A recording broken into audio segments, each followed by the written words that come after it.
ইস্তাম্বুলের আকাশে তখন আজানের ধ্বনি, আর নিচে বিশ্ব কাঁপানো এক ঘোষণা। তুরস্কের প্রেসিডেন্ট রিসেপ তাইয়েপ এরদোয়ান মুখ খুললেন আর এক কথায় যেন দখলদারদের গলা ধরে বললেন, শান্তির পথে রক্ত বইয়ে দিচ্ছে যারা, তাদের রক্ষা নেই। ইরান ইসরায়েল যুদ্ধের উত্তাল সময়ে একদিকে যখন বোমা ছুড়ছে যুদ্ধবিমান, অন্যদিকে এক মুসলিম নেতা ছুড়ে দিচ্ছেন কথার বোমা। এবং এবার সেটা শুধু কথার মধ্যে সীমাবদ্ধ নেই, কার্যকর পদক্ষেপ নিয়ে মাঠে নামছে তুরস্ক। শনিবার ইস্তাম্বুলে ইরানের পররাষ্ট্রমন্ত্রীর উপস্থিতিতে অনুষ্ঠিত এক সম্মেলনে এরদোয়ান বলেন, ইসরায়েল আলোচনার টেবিল উল্টে দিতে চায়, শান্তির পথ রক্তাক্ত করতে চায়।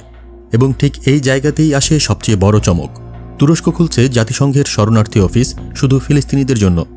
আঙ্কারায় জাতিসংঘ শরণার্থী সংস্থা UNRWA এর অফিস খুলছে তুরস্ক সরকার।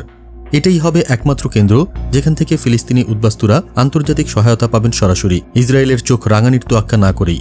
তুরস্ক বলছে এই দায়িত্ব শুধু মানবিক নয়, বরং ইমানের অংশ। এটাই সেই বার্তা যা মুসলিম বিশ্বকে অনেকদিন পর এক দিক দেখাচ্ছে।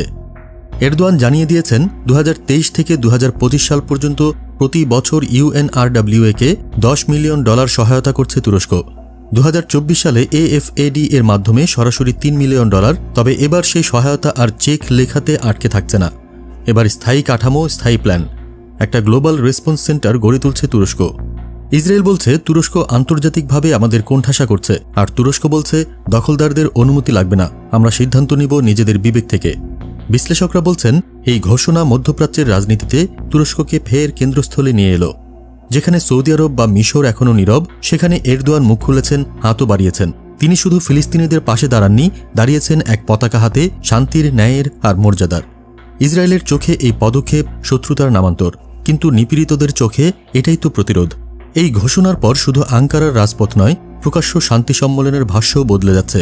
জাতিসংঘ হয়তো এখনও চুপ, যুক্তরাষ্ট্র হয়তো মৃদু আপত্তি জানাবে, কিন্তু ইতিহাস একদিন লিখবে, একজন নেতা যখন মানবতার পাশে দাঁড়ান তখন তার ভাষণই হয় প্রতিবাদের ঝড়। আজ যে অফিস খুলছে আঙ্কারায়, সেটা শুধু একটা অফিস নয়, এটা এক চূড়ান্ত বার্তা। ফিলিস্তিনের রক্তের স্রোত ঠেকাতে কেউ তো এগিয়ে আসছে, এবং সেই কেউ এই মুহূর্তে এরদোয়ান।